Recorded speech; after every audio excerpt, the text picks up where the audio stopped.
Assalamualaikum warahmatullahi wabarakatuh. Anak-anakku kelas 3 Mansatun Boyolali yang kami banggakan. Kembali lagi kita belajar sejarah peradaban Islam. Dan pada kesempatan kali ini kita sudah masuk ke bab yang kedua, yaitu peran dakwah Wali Songo di Nusantara.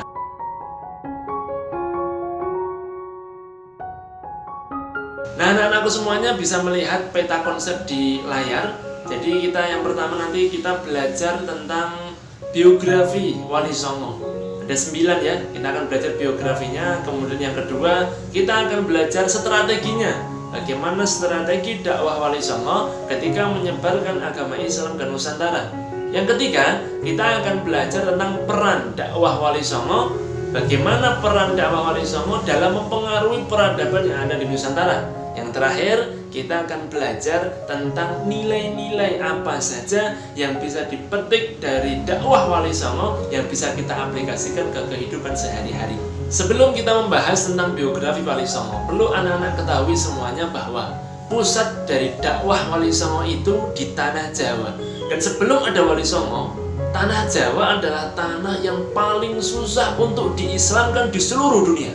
Tahun 1222 bersamaan dengan Kerajaan Singasari, berdirilah Kerajaan Islam di Samudra Pasai yang nama rajanya adalah Raja Malikus Soleh Malikun Thohir. Itu tahun 1222 di Sumatera. Dan kita tahu Islam masuk ke Indonesia abad 1 Hijriah atau berarti tahun 700 Masehi. Dan perlu anak-anak ketahui, dari tahun 700 Masehi sampai tahun 1300 Masehi, Islam tidak bisa berkembang atau tidak bisa menembus Tanah Jawa. Kenapa Islam tidak bisa menembus menguasai Tanah Jawa? Karena di Jawa ada imperium yang sangat luar biasa, kerajaan yang sangat luar biasa, penguasa dunia waktu itu, yaitu Kerajaan Majapahit dan Singasari. Dan menurut beberapa tokoh agama, Kerajaan Majapahit dan Singasari itu menguasai 2/3 dunia. Kita lihat buktinya kalau Jawa itu memang kuat. Sejarah membuktikan bahwa ada pasukan yang dijuluki dengan pasukan multinasional, pasukan yang sangat kuat, luar biasa, pakaian besi. Tidak lain tidak bukan, pasukan ini adalah pasukan Mongolia. Cina bisa dihancurkan oleh Mongolia, Eropa bisa ditundukkan, Arab bisa ditaklukkan. Tapi ketika pasukan multinasional ini, Mongolia ini datang ke Jawa, mereka gagal menaklukkan Tanah Jawa. Dan mereka hancur. Pada waktu itu yang menghancurkan adalah Raja Ronggolawe dari Singasari beserta pasukannya menggempur pasukan Mongolia yang datang, yaitu di pantai Surabaya. Dan anak-anak perlu ketahui bahwa kapal-kapal yang dimiliki oleh pasukan multinasional Mongolia ini itu sangat besar. Bisa menampung 1.500 tentara dan 500 kuda. Tapi kapal induk Jawa ternyata lebih besar daripada kapal yang dimiliki oleh pasukan multinasional Mongolia. Kalau Mongolia itu bisa menampung sampai 1.500 tentara, tapi kalau kapal induk yang dimiliki oleh orang-orang Jawa bisa menampung lebih dari 2.500 tentara.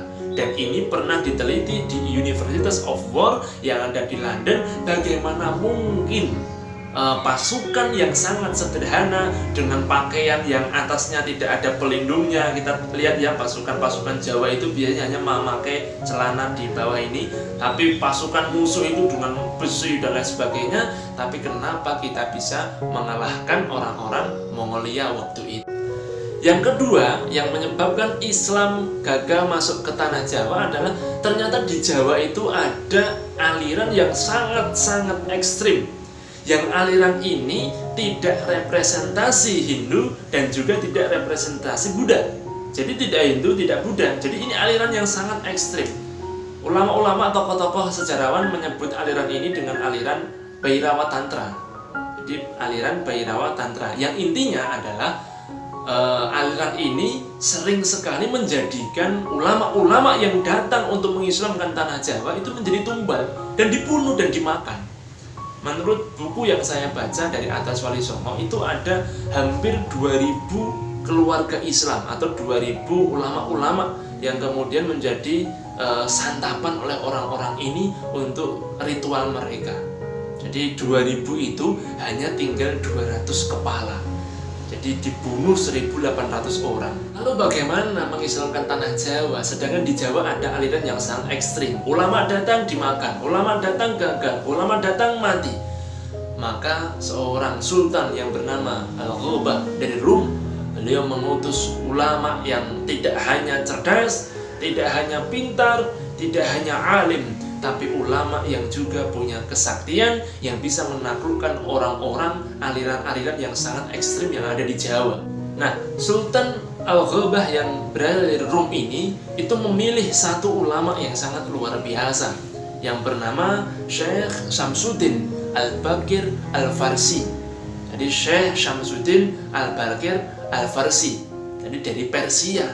Kemudian datang ke Nusantara, akan tapi orang-orang Jawa susah menyebut nama ini Syekh Syamsuddin Al-Baqir Al-Farsi, maka disingkat menjadi Syekh Subakir atau Mbah Subakir yang makamnya berada di Gunung Tidar, Magelang. Singkat cerita, Syekh Syamsuddin Al-Baqir Al-Farsi ini atau yang terkenal dengan Mbah Subakir mengejar orang-orang ekstrim ini, orang-orang yang sangat kuat yang ada di tanah Jawa ini sampai ke ujung kulon, ke barat, kemudian yang ke timur sampai ke Alas Purwo, Banyuwangi. Singkat cerita, semua sudah ditumbali oleh Mbah Subakir. Jadi semuanya sudah dikuasai oleh Mbah Subakir. Mbah Subakir itu sudah semakin sepuh, maka beliau itu, Mbah Subakir itu memilih satu teman beliau yang beliau itu ngalim, hafal Quran, pandai dalam mengajar, seorang mu'alim, seorang penyebar ilmu. Kalau tadi kan Mbah Subakir lebih ke numbali tanah Jawa atau mengusir jin dan setan yang ada di tanah Jawa. Kemudian dipilihlah Mbah Subakir, dan ini adalah kecerdasan dakwah yang sangat luar biasa. Setelah semuanya dibuat aman oleh Mbah Subakir, kemudian beliau mengutus seseorang yang lebih ngalim dari beliau, yang lebih paham tentang ilmu, yaitu tidak lain tidak bukan adalah Sayyid Jamaluddin Al-Kabir Al-Husaini, atau orang Jawa mengenalnya adalah Syekh Jumadil Kubro, yang mana nanti dari nasab Syekh Jumadil Kubro ini lahirlah Wali Songo, karena Syekh Jumadil Kubro ini adalah bapak dari Maulana Malik Ibrahim Asmorokondi atau yang disebut dengan Sunan Gresik. Maka muncullah generasi Wali Songo dari yang namanya Jamaluddin Al-Kabir Al-Husaini, yang orang Jawa mengenalnya dengan Syekh Jumadil Kubro. Generasi yang keempat, gelombang yang keempat Islam masuk ke Indonesia dibawa oleh tim yang sangat solid, tim yang sangat luar biasa, tim yang sangat kompak dalam menyebarkan Islam ke tanah Jawa, yang berfokus pada pusat Nusantara, yaitu di tanah Jawa. Dan pada waktu itu imperium yang sangat luar biasa, yang sangat kuat yang ada di tanah Jawa, yaitu Majapahit, mengalami surut. Setelah masa kejayaan Majapahit yang dipimpin oleh Hayam Wuruk waktu itu, dia surut karena dampak dari perang Parakrik. Maka tim dakwah Wali Songo ini datang tidak hanya berdakwah, tidak hanya menyebarkan agama Islam, tapi juga memberikan solusi, menyelesaikan masalah-masalah yang dialami oleh masyarakat, entah itu budaya atau ekonomi yang mereka dapatkan dari dampak